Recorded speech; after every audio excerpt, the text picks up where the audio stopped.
हो रहा है भारत की जलवायु। हम भारत का भूगोल पढ़ रहे हैं, ठीक है, इंडियन ज्योग्राफी। जलवायु किसी स्थान अथवा देश में लंबे समय तक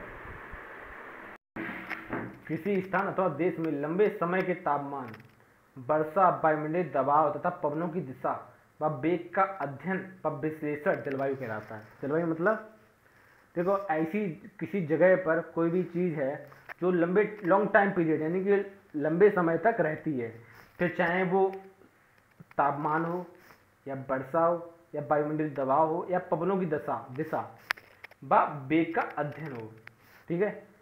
यानी कि देखो अब जलवायु ऐसा तो है नहीं कि आज ठंडा है तो कल गर्म और परसों बारिश होने लगे, तो जलवायु नहीं होगी। मतलब कुछ टाइम तक वो चीज़ रहनी चाहिए उस जगह पर। जैसे कि अगर गर्मी का मौसम आया तो गर्मी का तो क्या कहेंगे, जलवायु गर्म है, ठीक है। संपूर्ण भारत को जलवायु की दृष्टि से उष्णकटिबंधीय मानसून जलवायु वाला देश माना जाता है। संपूर्ण भारत को जलवायु दृष्टि से उष्णकटिबंधीय मानसूनी जलवायु वाला देश माना जाता है, ठीक है, क्लियर। उष्णकटिबंधीय मानसूनी जलवायु वाला देश माना जाता है। भारत में उष्णकटिबंधीय मानसूनी जलवायु पाई जाती है, ठीक है। मानसून शब्द की उत्पत्ति अरबी भाषा के मौसमी शब्द से हुई है। मानसून शब्द की उत्पत्ति किस भाषा से हुई है? अरबी भाषा के मौसमी शब्द से हुई है। मौसम शब्द से हुई है। मौसम शब्द का अर्थ पवनों की दिशा का मौसम के अनुसार उलट जाना होता है, ठीक है। मौसम शब्द का अर्थ पवनों की दिशा का मौसम के अनुसार उलट जाना।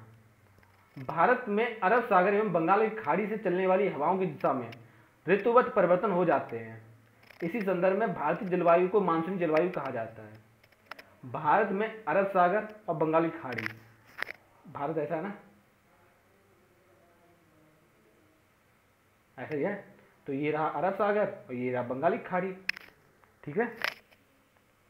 तो अरब सागर एवं बंगाली खाड़ी से चलने वाली हवाओं की दिशा में ऋतुवत परिवर्तन हो जाते हैं। इसी संदर्भ में भारतीय जलवायु को मानसूनी जलवायु कहा जाता है, ठीक है। 3 चीज समझ में आ रही है। देखो इधर इधर इधर, या तो हवा इस साइड चलेगी या हवा इस साइड चलेगी, इतनी कन्फर्म है। तो जैसे कि अब अगर बाई चांस हवा इस तरफ चल रही है तो जलवायु कुछ और होगी, और अगर हवा इस तरफ चल रही है तो जलवायु कुछ और होगी। भारतीय जलवायु को प्रभावित करने वाले कारक देख लेते हैं। भारतीय जलवायु को प्रभावित करने वाले कारक: स्थिति एवं अक्षांशीय विस्तार। भारत उत्तरी गोलार्ध में स्थित एवं कर्क रेखा भारत के लगभग मध्य से होकर गुजरती है, अतः यहाँ का तापमान उच्च रहता है। ये भारत को उष्णकटिबंधीय जलवायु वाला क्षेत्र बनाती है, ठीक है। भारत उत्तरी गोलार्ध में स्थित है। भारत किस गोलार्ध में स्थित है? भारत एवं कर्क रेखा भारत के लगभग मध्य से होकर गुजरती है। भारत के मध्य से कौन सी रेखा गुजरती है? देखो अब चीज़ें डाल लें, 1 2 जो भी याद रखने हैं, ठीक है। यहाँ का तापमान उच्च रहता है। जो कर्क रेखा है वहाँ का तापमान कैसा रहता है? ये भारत को उष्णकटिबंधीय जलवायु वाला क्षेत्र बनाती है। कैसा क्षेत्र बनाती है? उष्णकटिबंधीय वाला क्षेत्र बनाती है। समुद्र से दूरी। भारत 3 ओर से समुद्र से घिरा हुआ है। भारत के पश्चिमी तट, पूर्वी तट एवं दक्षिणी भारतीय क्षेत्र पर सामुद्रिक जलवायु का प्रभाव पड़ता है, किंतु उत्तरी पश्चिमी भारत, उत्तरी पूर्वी भारत पर सामुद्रिक जलवायु का प्रभाव नगण्य है, ठीक है। उत्तरी भारत, उत्तरी पश्चिमी भारत, उत्तरी पूर्वी भारत पर सामुद्रिक जलवायु का प्रभाव नगण्य है, जबकि भारत 3 ओर से समुद्र से घिरा हुआ है। भारत के पश्चिमी तट, पूर्वी तट और दक्षिण भारतीय क्षेत्र पर, ठीक है। उत्तरी पर्वतीय श्रेणी देखिए। हिमालयी क्षेत्र भारत की जलवायु को प्रभावित करता है। हिमालयी क्षेत्र भारत की जलवायु को प्रभावित करता है। यह मानसून की अवधि में भारतीय क्षेत्र में वर्षा का कारण भी बनता है, ठीक है। हिमालयी क्षेत्र भारत की जलवायु को प्रभावित करता है। यह मानसून की अवधि में भारतीय क्षेत्र में वर्षा का कारण भी बनता है तथा शीत ऋतु में तिब्बती क्षेत्र से आने वाली अत्यंत शीत लहरों में रुकावट पैदा कर भारत को शीत लहर के प्रभावों से बचाने के लिए एक आवरण एवं दीवार की भूमिका निभाता है, ठीक है। कौन निभाता है दीवार की भूमिका? ठीक है। भू आकृति देख लेते हैं। भारत की भू आकृति संरचना पहाड़, पठार, मैदान एवं रेगिस्तान भी भारत की जलवायु को प्रभावित करते हैं। अरावली पर्वतमाला का पश्चिमी भाग एवं पश्चिमी घाट का पूर्वी भाग आदि वर्षा की कम मात्रा प्राप्त करने वाला क्षेत्र है। ठीक है, समझ आ रही है मेरी बात। मानसूनी हवाएं देख लेते हैं। मानसूनी हवाएं भी भारतीय जलवायु को प्रभावित करती हैं। हवाओं में आर्द्रता की मात्रा, हवाओं की दिशा व गति आदि भारतीय जलवायु को प्रभावित करती है। मानसूनी हवाएं।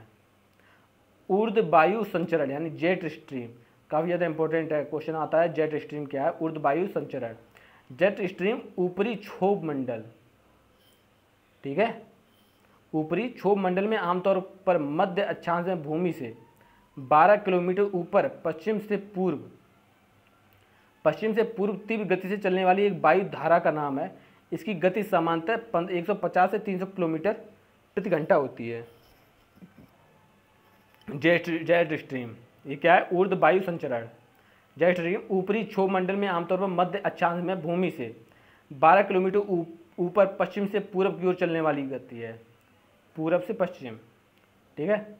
जैसे कि ये भारत है, ईस्ट, वेस्ट, नॉर्थ और साउथ, ठीक है, साउथ।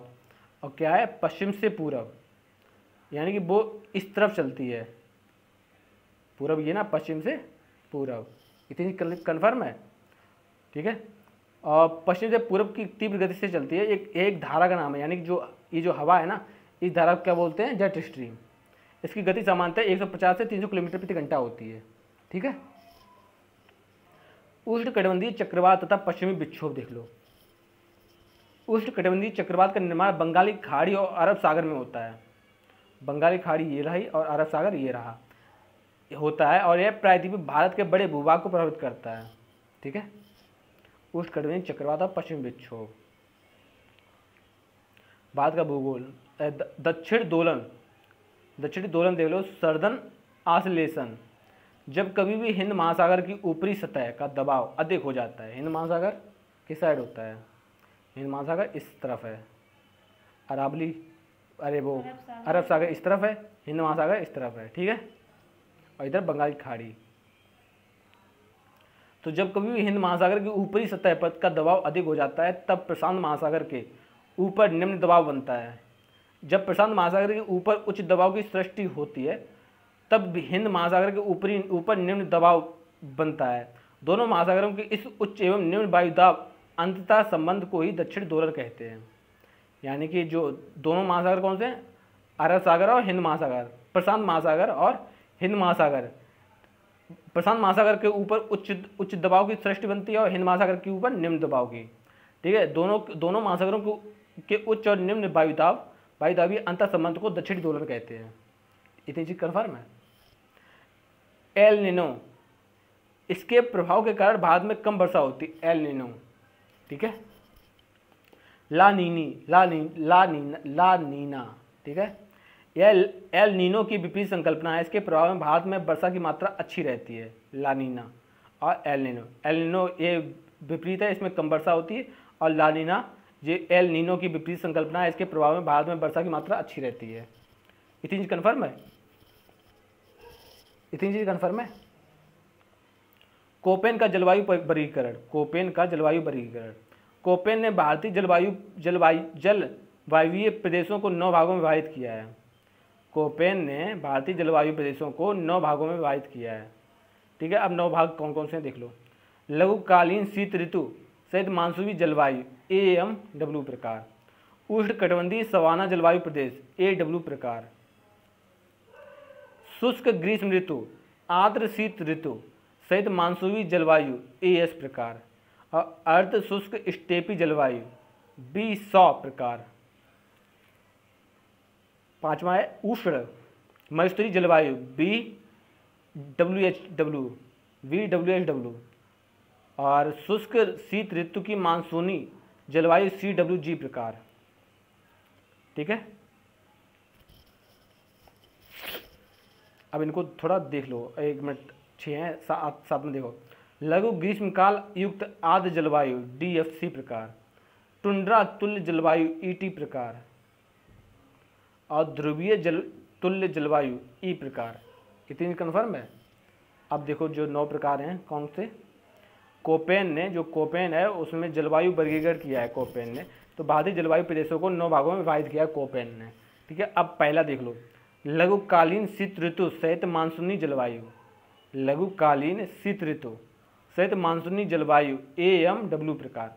ऐसी जलवायु मुंबई के दक्षिण में पश्चिम तटीय क्षेत्रों में पाई जाती है। इन क्षेत्रों में दक्षिण पश्चिमी मानसून से ग्रीष्म ऋतु में 250 से 300 सेंटीमीटर से भी अधिक वर्षा होती है। इस जलवायु प्रदेश में शामिल क्षेत्र मालाबार एवं कोंकण तट, गोवा के दक्षिण तथा पश्चिमी घाट पर्वत के पश्चिमी ढाल, उत्तरी पूर्वी भारत तथा अंडमान तथा निकोबार द्वीप समूह शामिल हैं। ठीक है, अब आगे देखो, दूसरा है उष्णकटिबंधीय सवाना जलवायु प्रदेश, उष्णकटिबंधीय सवाना जलवायु प्रदेश AW। यह जलवायु कोरोमंडल एवं मालाबार तटीय क्षेत्रों के अलावा प्रायद्वीपीय पठारों के अधिकांश भागों में पाई जाती है। यह जलवायु कोरोमंडल एवं मालाबार तटीय क्षेत्रों के अलावा प्रायद्वीपीय पठार के अधिकांश भागों में पाई जाती है। इस जलवायु क्षेत्र की ऊपरी सीमा लगभग कर्क रेखा से मिलती है, अर्थात यह जलवायु कर्क रेखा के दक्षिण में स्थित प्रायद्वीपीय भारत के अधिकांश भागों में पाई जाती है। यहाँ सवाना प्रकार की वनस्पति पाई जाती है। यहाँ किस प्रकार की वनस्पति पाई जाती है? सवाना प्रकार की वनस्पति पाई जाती है, यानी कि वनस्पति का नाम है सवाना। इस प्रकार के प्रदेश में ग्रीष्म काल में दक्षिण पश्चिमी मानसून से लगभग 75 सेंटीमीटर वर्षा होती है तथा शीतकाल सूखा रहता है। इसमें ग्रीष्म काल में दक्षिण पश्चिमी मानसून से लगभग कितने प्रतिशत वर्षा रहती है? 75 सेंटीमीटर वर्षा होती है। और लघुकालीन शीत ऋतु सहित मानसूनी जलवायु में 250 से 300 सेंटीमीटर से अधिक वर्षा होती है। ठीक है, अब तीसरा देखते हैं, शुष्क ग्रीष्म ऋतु, आर्द्र शीत ऋतु सहित मानसूनी जलवायु। शुष्क ग्रीष्म ऋतु, आर्द्र शीत ऋतु सहित मानसूनी जलवायु AS प्रकार। यह वह प्रदेश है जहाँ शीतकाल में वर्षा होती है। यह वह प्रदेश है जहाँ शीतकाल में वर्षा होती है तथा ग्रीष्मकाल सूखा रहता है। यहाँ शीत ऋतु में उत्तर पूर्वी मानसून लौटते हुए मानसून से अधिकांश वर्षा होती है। वर्षा ऋतु की मात्रा शीतकाल में लगभग 75 से 100 सेंटीमीटर तक होती है। वर्षा ऋतु की मात्रा शीतकाल में लगभग कितनी होती है? 75 से 100 सेंटीमीटर तक। इसके अंतर्गत तटीय तमिलनाडु और आंध्र प्रदेश के सीमावर्ती प्रदेश आते हैं। इसके प्रभाव में कौन कौन से प्रदेश आते हैं? तमिलनाडु और आंध्र प्रदेश के तटीय प्रदेश सीमावर्ती। अर्ध शुष्क स्टेपी जलवायु, अर्ध शुष्क स्टेपी जलवायु BSHW। यहाँ वर्षा ग्रीष्म काल में 30 से 60 सेंटीमीटर होती है। यहाँ वर्षा ग्रीष्म काल में 30 से 60 सेंटीमीटर तक होती है तथा शीत ऋतु में वर्षा का अभाव रहता है। शीत ऋतु में वर्षा का अभाव रहता है। यहाँ स्टेपी प्रकार की वनस्पति पाई जाती है। यहाँ किस प्रकार की वनस्पति पाई जाती है? स्टेपी। और सवाना प्रकार की वनस्पति कहाँ पाई गई थी? उष्णकटिबंधीय सवाना जलवायु प्रदेश में, कर्क रेखा के पास। ठीक है, और अर्ध शुष्क स्टेपी जलवायु, यहाँ वर्षा ग्रीष्म काल में 30 से 60 सेंटीमीटर होती है और शीत ऋतु में वर्षा का अभाव रहता है।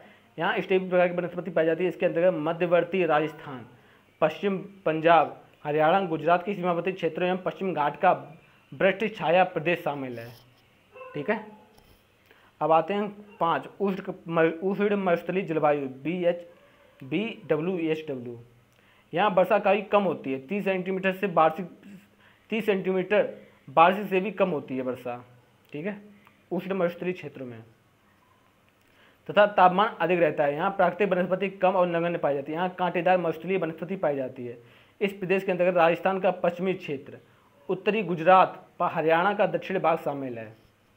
ठीक है, राजस्थान में थार मरुस्थल है ना, मरुस्थल क्यों है? यानी कि रेत क्यों है? क्योंकि वहाँ बरसात नहीं होती, यानी शुष्क पाई जाती है, शुष्कता।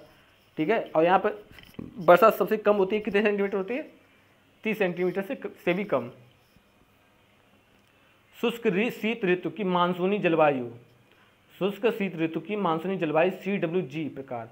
इस प्रकार की जलवायु गंगा के अधिकांश मैदानी इलाकों, पूर्वी राजस्थान, असम, मालवा के पठारी भागों में पाई जाती है। यहाँ गर्मी में तापमान 40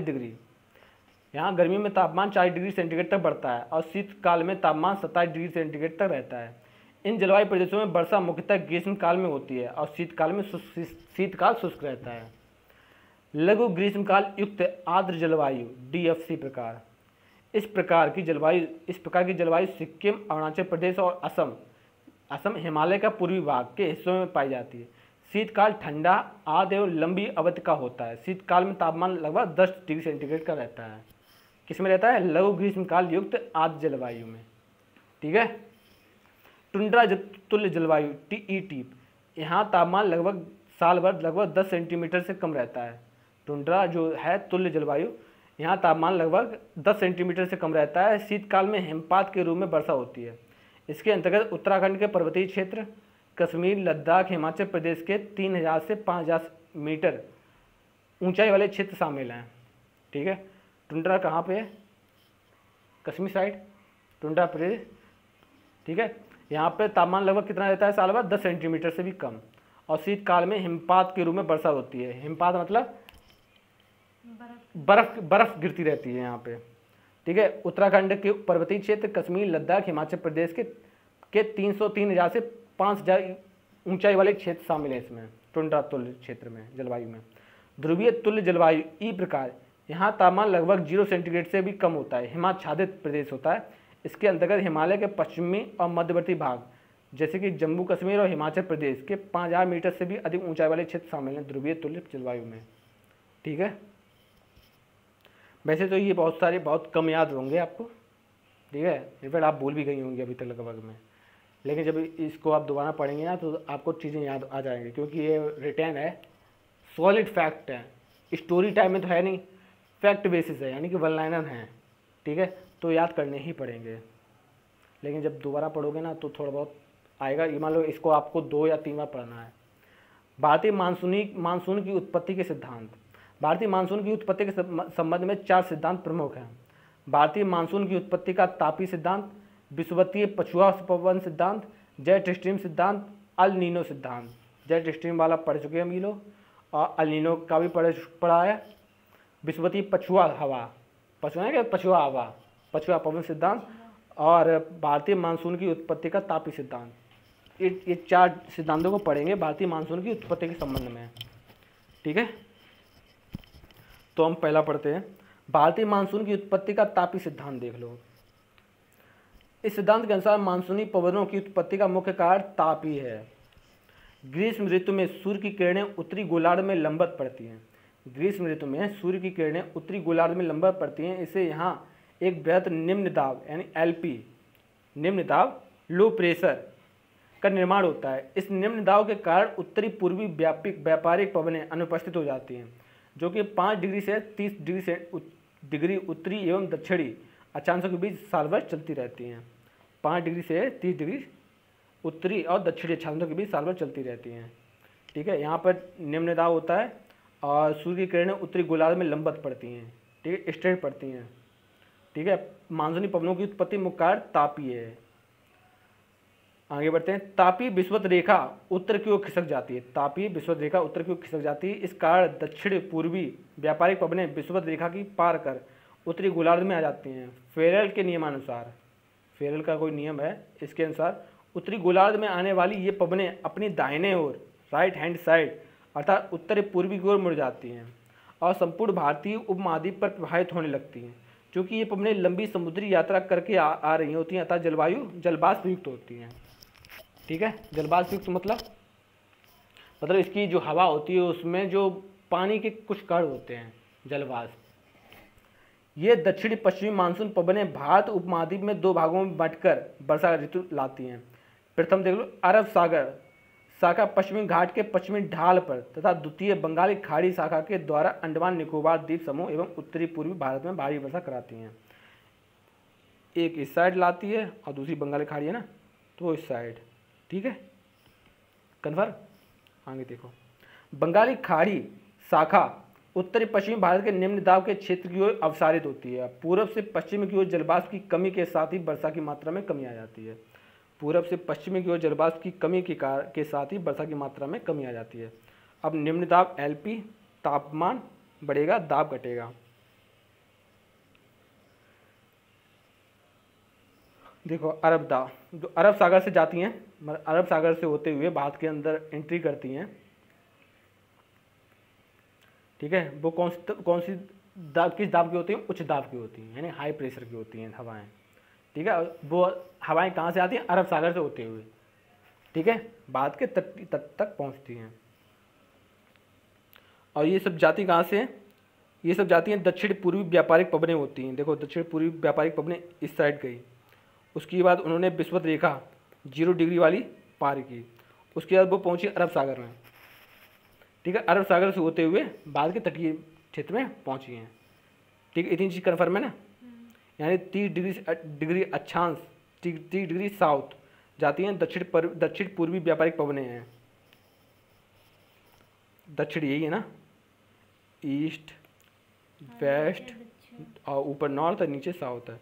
तो ये दक्षिण पूर्वी व्यापारिक पवनें हैं जो विषुवत रेखा को पार करते हुए अरब सागर से होते हुए भारत तक पहुंचती हैं। और इसका जो इनका प्रेशर कितना होता है, उच्च होता है। ठीक है, इतनी कन्फर्म है। तो तापमान कैसा होगा, कम होगा। ठीक है, अब आगे देखो, अब ये वाली रही बंगाली खाड़ी, कुछ पवनें यहाँ से गई और यहाँ से जाते हुए बंगाली खाड़ी से होते हुए इस तरफ आई हैं। ठीक है, तो ये कौन सी पवनें हैं? निम्न वायु दाब वाली। तापमान बढ़ा है और दाब घटा है। ठीक है, दक्षिण पश्चिमी मानसूनी की स्थिति ग्रीष्म या वर्षा ऋतु में ये सीजन है। ठीक है,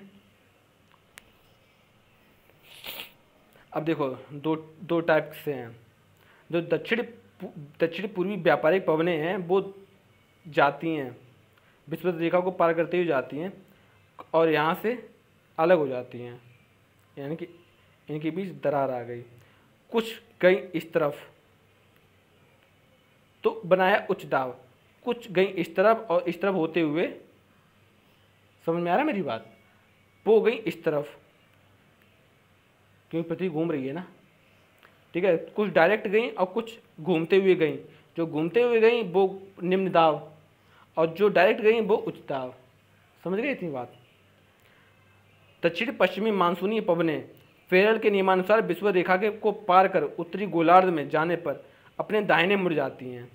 ठीक है, अपने दाहिना हाथ चाहिए ना, दाहिने मुड़ जाती हैं।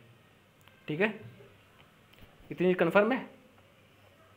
आगे देखो, व्यापारिक पवनें 5 डिग्री से 30 डिग्री उत्तरी एवं दक्षिणी अक्षांशों के बीच चलने वाली पवनें हैं जो 35 डिग्री उत्तरी एवं दक्षिणी अक्षांश यानी कि उच्च दबाव में से 0 डिग्री अक्षांश यानी निम्न दाब के बीच चलती हैं।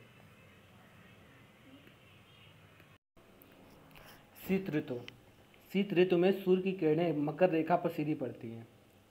शीत ऋतु में सूर्य की किरणें मकर रेखा में सीधी पड़ती हैं। इससे भारत के उत्तरी पश्चिमी भाग में अरब सागर व बंगाली खाड़ी की तुलना में अधिक ठंड होने के कारण उच्च दाब यानी कि एचपी क्षेत्र का निर्माण एवं अरब सागर तथा बंगाली खाड़ी में निम्न दाब क्षेत्र का निर्माण यानी कम ठंडा होने के कारण होता है। इस कारण मानसूनी पवनें विपरीत दिशा में बहने लगती हैं। फिर से देखो, शीत ऋतु में सूर्य की किरणें मकर रेखा पर सीधी पड़ती हैं। शीत ऋतु में सूर्य की किरणें मकर रेखा में सीधी पड़ती हैं। इससे भारत के उत्तरी पश्चिमी भाग में अरब सागर व बंगाली खाड़ी की तुलना में अधिक ठंड होने के कारण अरब सागर व बंगाली खाड़ी की तुलना में अधिक ठंड होने के कारण उच्च दाब यानी कि हाई प्रेशर क्षेत्र का निर्माण अरब सागर व बंगाली खाड़ी में निम्न दाब यानी कि लो प्रेशर क्षेत्र का निर्माण यानी कम ठंडा होने के कारण होता है। इस कारण मानसूनी पवनें विपरीत दिशा में बहने लगती हैं।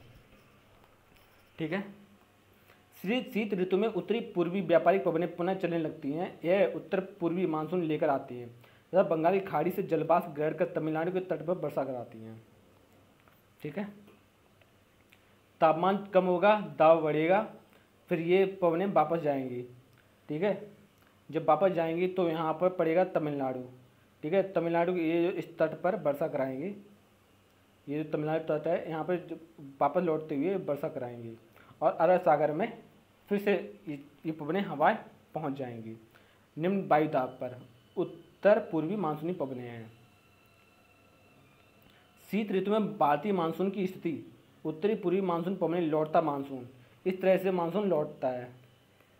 ठीक है, और वो अरब सागर तक पहुंच जाता है। और दक्षिण पूर्वी व्यापारिक पवनें यहाँ पर रहती हैं विषुवत रेखा के नीचे और 23.5 डिग्री के ऊपर मकर रेखा है। आगे देख लेते हैं। विषुवतीय पछुआ पवन सिद्धांत या प्रति विषुवतीय पछुआ पवन सिद्धांत। हाँ, विषुवतीय पछुआ पवन सिद्धांत या प्रति विषुवतीय पछुआ पवन सिद्धांत, इसको देखेंगे। इस सिद्धांत का प्रतिपादन फ्लोन के द्वारा किया गया था। इस सिद्धांत का प्रतिपादन किसने किया था? फ्लोन के द्वारा किया गया था, विषुवतीय पछुआ पवन सिद्धांत। इसके अनुसार विषुवतीय पछुआ पवन ही दक्षिण पश्चिमी मानसून हवा है। ठीक है, विषुवतीय पछुआ पवन ही दक्षिण पश्चिमी मानसूनी हवा है। इसकी उत्पत्ति अंतः उष्ण अभिसरण के कारण होती है। फ्लोन ने मानसून की उत्पत्ति हेतु तापीय प्रभाव को प्रमुख माना है। ग्रीष्म काल में तापीय विषुवतीय रेखा के उत्तरी खिसकाव के कारण अंतः उष्ण अभिसरण ITCZ विषुवत रेखा के उत्तर में होता है। विषुवतीय पछुआ पवनें अपनी दिशा संशोधित कर भारतीय उपमहाद्वीप पर बने निम्न दाब की ओर प्रभावित होने लगती हैं तथा यह प्रक्रिया ही दक्षिण पश्चिमी मानसून को जन्म देती है। शीत ऋतु में सूर्य के दक्षिणायन होने पर निम्न दाब क्षेत्र उच्च दाब क्षेत्र में बदल जाता है तथा उत्तरी पूर्वी व्यापारिक पवनें पुनः गतिशील हो जाती हैं। ठीक है, निम्न दाब क्षेत्र उच्च दाब क्षेत्र में बदल जाता है तथा उत्तरी पूर्वी व्यापारिक पवनें पुनः गतिशील हो जाती हैं। ठीक है, जैसा कि हम आपको दिखा रहे हैं, ये भारत का मैप है और ये निम्न दाब तापीय विषुवत रेखा और उच्च दाब पर ये देखो जा रही हैं। ठीक है, विषुवतीय पछुआ पवन दक्षिण पश्चिमी मानसून पवन विषुवत रेखा दक्षिण व्यापारिक पवनें देखो इस तरह से जा रही हैं। प्रति विषुवतीय पछुआ पवन सिद्धांत, ये इसे ही कहते हैं फ्लोन का सिद्धांत। ठीक है,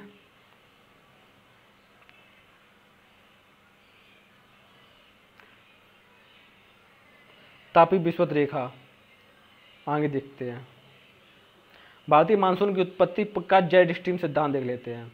भारतीय मानसून की उत्पत्ति का जेट स्ट्रीम सिद्धांत, इस सिद्धांत का प्रतिपादन एस्ट द्वारा किया गया था। जेट स्ट्रीम ऊपरी वायुमंडल यानी 9 से 18 किलोमीटर के बीच अति तीव्रगामी वायु प्रवाह प्रणाली है। ठीक है, इस सिद्धांत का प्रतिपादन एस्ट द्वारा किया गया था। जेट स्ट्रीम ऊपरी वायुमंडल 9 से 18 किलोमीटर के बीच अति तीव्रगामी वायु प्रवाह प्रणाली है। मध्य भाग में इसकी गति अधिकतम 340 किलोमीटर प्रति घंटा होती है। मध्य भाग में इसकी गति अधिकतम कितनी होती है? 300 से 340 किलोमीटर प्रति घंटा होती है। ये हवाएं पृथ्वी के ऊपरी एक आवरण का कार्य करती हैं जो निम्न वायुमंडल के मौसम को प्रभावित करती है। बाद में आने वाले दक्षिण पश्चिमी मानसून का संबंध उष्ण पूर्वी जेट स्ट्रीम से होता है। 8 डिग्री उत्तरी से 35 डिग्री उत्तरी अक्षांशों के मध्य चलती है। उत्तरी पूर्वी मानसून का संबंध उपोष्ण पश्चिमी जेट स्ट्रीम से होता है। यह 20 डिग्री से 35 डिग्री उत्तरी एवं दक्षिण दोनों अक्षांशों के मध्य चलती है। उपोष्ण पश्चिमी जेट स्ट्रीम द्वारा उत्तरी पूर्वी मानसून की उत्पत्ति। शीतकाल में उपोष्ण पश्चिमी जेट स्ट्रीम संपूर्ण पश्चिमी तथा मध्य एशिया में पश्चिम से पूर्व की दिशा में प्रवाहित होती है। तिब्बत का पठार इसके मार्ग में अवरोधक का कार्य करता है तथा एवं इसे 2 भागों में बांट दिया गया है। एक शाखा तिब्बत के पठार के उत्तर से उसके समानांतर बहने लगती है तथा दूसरी शाखा हिमालय के दक्षिण की ओर बहती है। दक्षिणी शाखा के माध्य स्थित फरवरी में लगभग 25 डिग्री उत्तरी अक्षांश के ऊपर होती है। इसका दाब स्तर 200 से 300 मिलीबार होता है। पश्चिमी विक्षोभ जो भारत में शीत ऋतु में आता है, इसे जेट पवन द्वारा लाया जाता है।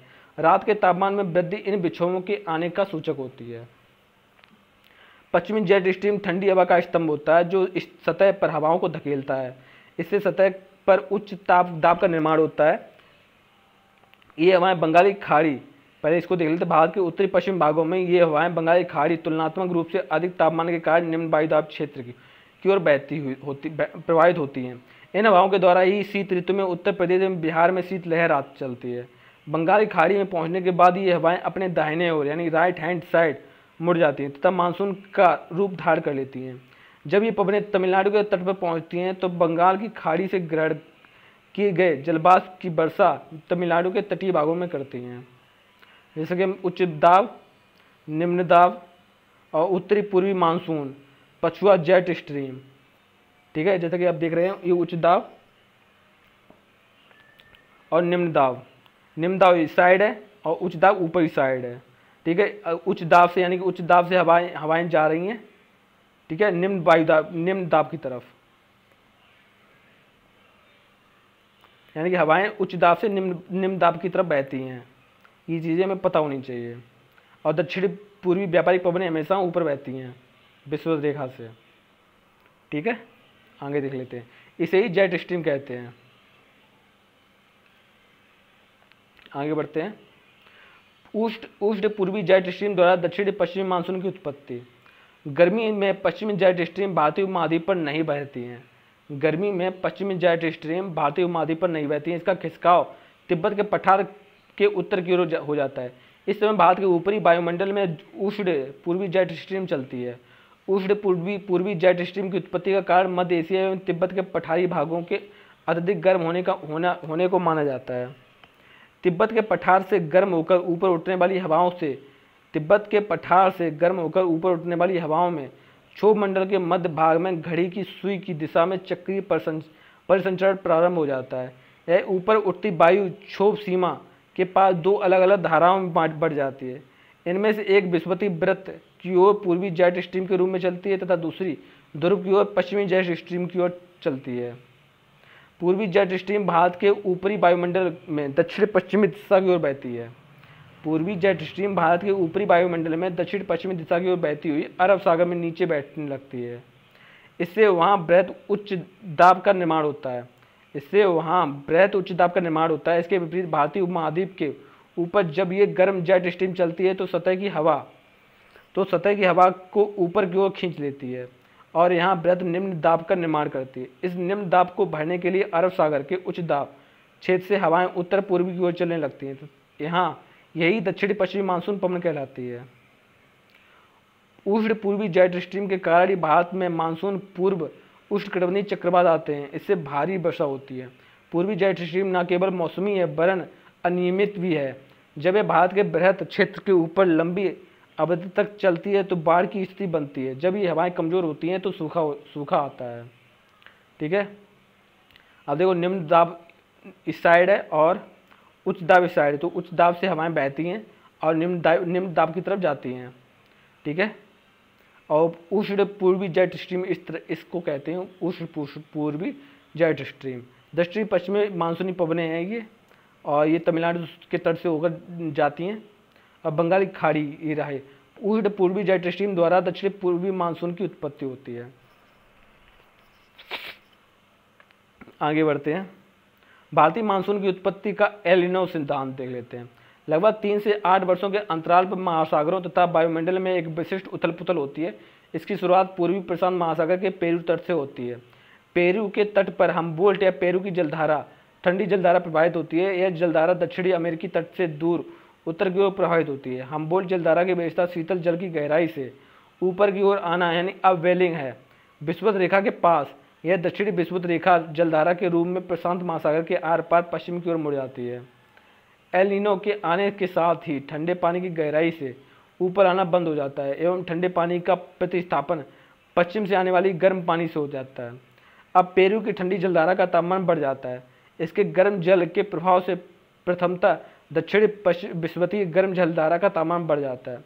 चूँकि दक्षिणी विषुवतीय गर्म जलधारा पूर्व से पश्चिम की ओर जाती है, अतः संपूर्ण मध्य प्रशांत महासागर का जल गर्म हो जाता है। वहाँ निम्न वायुदाब का निर्माण होता है। जब कभी भी निम्न वायुदाब का विस्तार हिंद महासागर के पूर्वी मध्यवर्ती क्षेत्र तक होता है तो यह भारतीय मानसून की दिशा को संशोधित कर देता है। इससे निम्न दाब की तुलना में भारतीय उपमहाद्वीप के स्थलीय भाग पर बना निम्न दाब यानी ग्रीष्म ऋतु में तुलनात्मक रूप से कम होता है। अतः अरब सागर के उच्च दाब क्षेत्र से हवाओं का प्रवाह दक्षिण पूर्वी हिंद महासागर की ओर होने लगता है। इससे भारतीय उपमहाद्वीप में सूखे की स्थिति बनती है। इसके विपरीत जब एल नीनो धारा का प्रवाह मध्यवर्ती प्रशांत तक सीमित रहता है तो दक्षिण पश्चिमी मानसूनी पवनों का मार्ग बाधित नहीं होता। भारत में भरपूर वर्षा होती है। जैसा कि हम इस चीज़ को दिखा सकते हैं, उच्च दाब से हवाएं जा रही हैं निम्न दाब की तरफ, और हम्बोल्ट जलधारा ठंडी धारा है और यहाँ से जा रही हैं। ठीक है, दक्षिणी विषुवतीय जलधारा देखो ये रही है। ठीक है, 0 डिग्री अक्षांश पर अरब सागर उच्च दाब क्षेत्र से आड़ पवनें भारत की ओर न जाकर कारण है कि कमजोर निम्न दाब पूर्वी हिंदी महासागर की ओर प्रभावित होती हैं। भारतीय मानसून पर एल नीनो का प्रभाव, ये उत्तरी अमेरिका है, ये अफ्रीका है, ये भारत है। ठीक है, ये ऑस्ट्रेलिया है, दक्षिण अमेरिका। ठीक है, हम्बोल्ट जलधारा दक्षिण अमेरिका से होते हुए भारत तक पहुंचती है। आगे देख लेते हैं।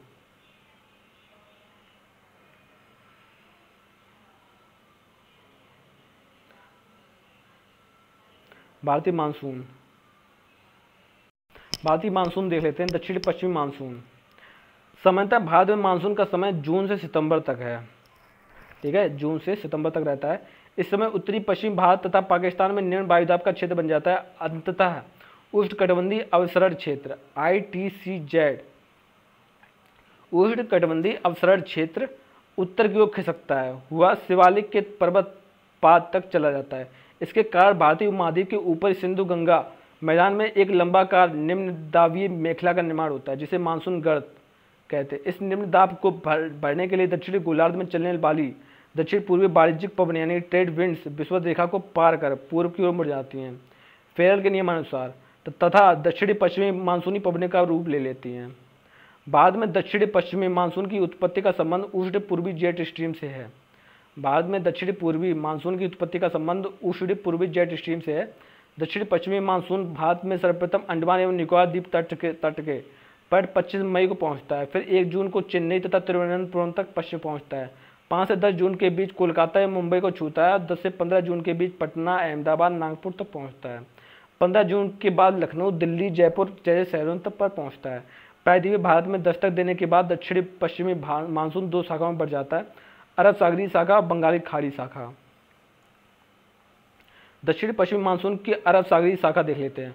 दक्षिणी पश्चिमी मानसून की यह शाखा पश्चिमी घाट की उच्च भूमि में लगभग समकोण पर दस्तक देती है। अरब सागर शाखा द्वारा भारत के पश्चिमी तट, पश्चिमी घाट, महाराष्ट्र, गुजरात, मध्य प्रदेश के कुछ हिस्सों में वर्षा होती है। अरब सागर शाखा द्वारा भारत के पश्चिमी घाट के पश्चिमी ढाल पर तटीय भाग की तुलना में अधिक वर्षा होती है। उदाहरण के लिए महाबलेश्वर में 650 सेंटीमीटर वर्षा होती है, जबकि मुंबई में मात्र 190 सेंटीमीटर वर्षा होती है। पश्चिमी घाट पर्वत के पूर्वी भाग में वर्षा की मात्रा काफ़ी कम होती है, क्योंकि यह वृष्टि छाया प्रदेश यानी रेन शैडो एरिया है। पूरे में 60 सेंटीमीटर वर्षा होती है। अरब सागर शाखा राजस्थान से गुजरती हुई हिमालय से टकराती है। जम्मू कश्मीर एवं हिमालय प्रदेश के पर्वतीय ढालों पर वर्षा करती है। राजस्थान से गुजरने के बावजूद इस मानसून शाखा द्वारा यहाँ वर्षा नहीं होती है। इसके 2 प्रमुख कारण हैं। अरावली पर्वत की दिशा इन मानसूनी पर्वतों के प्रवाह की दिशा के समानांतर होना है। सिंध प्रदेश, पाकिस्तान से आने वाली गर्म शुष्क हवाएं मानसूनी पवनों की सापेक्षिक आर्द्रता को कम कर देती हैं, जिससे वायु संतृप्त नहीं होती। अरब सागरीय शाखा का वृष्टि छाया क्षेत्र, पश्चिमी घाट पार करने के पश्चात वर्षा लाने वाली वायु धाराएं पूर्वी ढलान पर ऊपर की ओर चलती हैं, जहां वे रुद्धोष्म प्रक्रिया यानी एडियाबैटिकली के कारण गर्म हो जाती हैं। इसके फलस्वरूप वृष्टि छाया क्षेत्र यानी रेन शैडो एरिया का निर्माण होता है। पहाड़ की ऊंचाई जितनी अधिक होगी उतने ही विस्तृत वृष्टि छाया क्षेत्र का निर्माण होता है। दक्षिणी पश्चिमी मानसून की बंगाली खाड़ी शाखा, मानसून की यह शाखा श्रीलंका से इंडोनेशिया द्वीप समूह में सुमात्रा द्वीप तक सक्रिय रहता है। कहाँ से सक्रिय रहता है? दक्षिणी पश्चिमी मानसून की बंगाल खाड़ी शाखा, मानसून की यह शाखा श्रीलंका से इंडोनेशिया द्वीप समूह में सुमात्रा द्वीप तक सक्रिय रहता है। बंगाली खाड़ी शाखा इन 2 धाराओं में आगे बढ़ती है। इस शाखा की उत्तरी धारा मेघालय में स्थित खासी पहाड़ियों में दस्तक देती है तथा दूसरी धारा निम्न दबाव द्रोणी की पूर्वी छोर में वायु में मुड़ जाती है। यहाँ से हवा की धारा हिमालय की दिशा के साथ साथ दक्षिण पूर्व से उत्तरी पश्चिमी दिशा में बहती है। यह धारा उत्तर भारत के मैदानी क्षेत्रों में वर्षा करती है। उत्तरी मैदानी क्षेत्रों में मानसून वर्षा को पश्चिम में बहने वाली चक्रवाती गर्त एवं पश्चिमी हवाओं से होकर अधिक बल मिलता है। मैदानी इलाकों में पूर्व से पश्चिम और उत्तर से दक्षिण में वर्षा की तीव्रता में कमी आती है। पश्चिम में वर्षा में कमी का कारण नमी के स्रोत से दूरी का बढ़ना है। दूसरी ओर उत्तर से दक्षिण में वर्षा की तीव्रता में कमी की वजह नमी के स्रोत का पर्वतों से दूरी पर बढ़ना है। अरब सागरीय शाखा एवं बंगाली खाड़ी शाखा दोनों शाखाएं छोटा नागपुर के पठार में मिलती हैं। अरब सागरीय मानसून शाखा बंगाली खाड़ी शाखा से अधिक शक्तिशाली होती है। ये 2 प्रकार की होती है। अरब सागर बंगाली खाड़ी में आकार में बड़ा है। अरब सागर बंगाली खाड़ी से आकार में बड़ा है। अरब सागर की अधिकांश शाखाएं भारत पे पड़ती हैं, जबकि बंगाल की खाड़ी शाखाएं म्यांमार, मलेशिया और थाईलैंड तक चली जाती हैं। दक्षिण पश्चिमी मानसून अवधि के दौरान भारत के पूर्वी तटीय मैदान, विशेष रूप से तमिलनाडु, तुलनात्मक रूप से शुष्क रहता है, क्योंकि यह मानसून पवनों के समानांतर स्थित है और साथ ही यह अरब सागरीय शाखा के वृष्टि छाया क्षेत्र में पड़ता है। उत्तरी पूर्वी मानसून एवं मानसून की वापसी। उत्तरी पूर्वी मानसून या मानसून की वापसी। सितंबर के अंत तक उत्तरी पश्चिम में बना निम्न दबाव कमजोर होने लगता है। अंततः यह विषुवत रेखीय प्रदेश की तरफ चला रहता है। चक्रवाती अवस्थाओं के स्थान पर प्रत्यय चक्रवाती अवस्थाएं आ जाती है। परिणाम स्वरूप हवाएं उत्तरी क्षेत्र से दूर बहना शुरू कर देती हैं।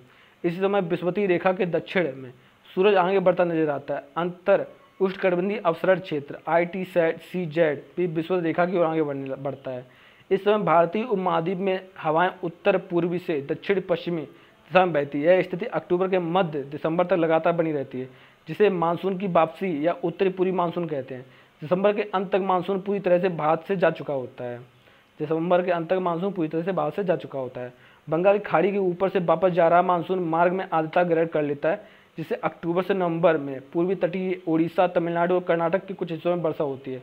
अक्टूबर में बंगाल की खाड़ी में निम्न दबाव बनता है, जो दक्षिण की ओर बढ़ जाता है और नवंबर में ओडिशा और तमिलनाडु तट के बीच फंस जाने से भारी वर्षा होती है। मानसून में रुकावट देख लेते हैं।